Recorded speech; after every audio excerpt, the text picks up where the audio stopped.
Olá, meu querido, minha querida, tudo bem com vocês? Eu espero que sim. Eu estou gravando esse vídeo para passar um recado sucinto a respeito do tema tatuagens e piercings no meio cristão. Há pessoas que se utilizam de Levítico 19:28 para fomentar a sua posição contrária à prática das tatuagens e também do body piercing. Levítico 19:28 diz o seguinte: sobre a vossa carne não fareis lacerações pelos mortos, nem no vosso corpo imprimireis qualquer marca, eu sou o Senhor. Para que nós possamos compreender melhor as Escrituras, nós devemos procurar compreender o contexto ao qual elas estão inseridas. Imagine se existisse um versículo na Bíblia que dissesse: todos ganharão bolinhos. Com certeza você não pegaria esse versículo e sairia pregando esse versículo como verdade, não é?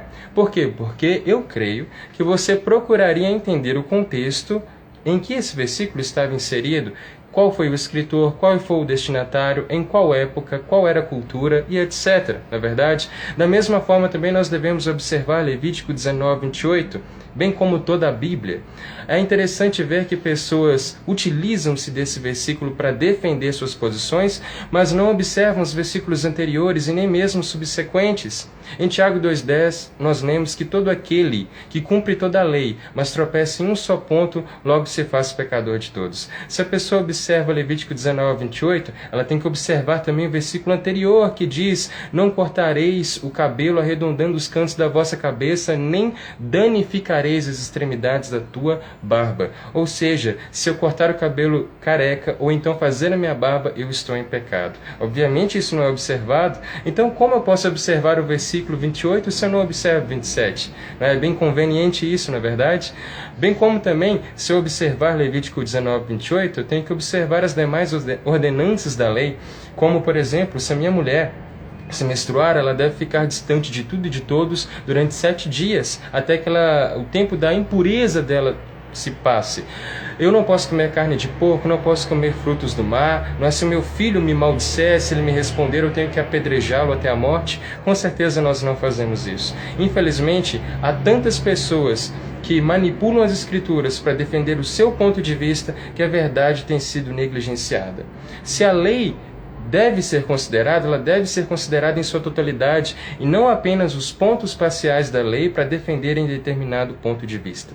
Vale salientar que hoje nós estamos em Cristo, nós estamos na graça e que o fim da lei é Cristo. Eu invalido a lei? De modo algum. Através da lei, nós tivemos uma sombra das coisas que estavam por vir, as quais estamos vivendo hoje em dia, mas hoje nós estamos vivendo na graça de Cristo. Há determinados assuntos, sim, que nós devemos levantar, bem como o escândalo. Há diversas referências na Bíblia, as quais nós podemos meditar, como 1 Coríntios 8, final de 1 Coríntios 10, Romanos capítulo 14, mas respondendo à pergunta se tatuagem é pecado, sinceramente eu não tenho base bíblica para dizer isso. A tatuagem não é pecado, mas o que eu faço com a prática, o que eu faço com a tatuagem pode ser pecado. As minhas intenções, os desenhos que eu faço e etc.